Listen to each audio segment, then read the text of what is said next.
Comme pressenti depuis plusieurs semaines, l'Olympique de Marseille vient officiellement de s'offrir les services d'Iliman Ndiaye. L'attaquant international sénégalais, 7 sélections, un but avec les Lions, arrive de Sheffield United pour 18 millions d'euros et a paraphé un contrat de 5 ans, soit jusqu'en 2028.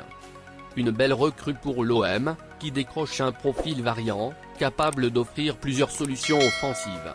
À 23 ans, le désormais ex-chouchou du Bramall Lane sort d'une très belle saison et a aussi marqué les esprits avec l'équipe nationale.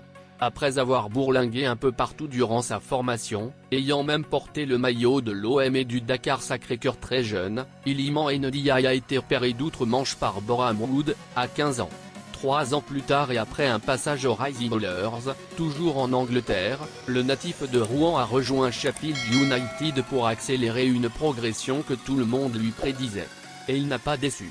En 2 saisons pleines dans le Yorkshire, Iliman Ndiaye, passé d'abord par les U21 et qui a fait ses débuts en équipe première en mars 2021 lors d'un match de Première Ligue contre Leicester, brille de par son aisance technique, marque 22 buts et délivre 14 passes décisives en 88 matchs. De quoi mériter un accueil de folie à Marseille. Seulement un après son arrivée au Bayern Munich, Sadio Mané s'apprête à rejoindre Al Nassr. Le joueur lui-même a déjà confirmé son départ pour l'Arabie Saoudite.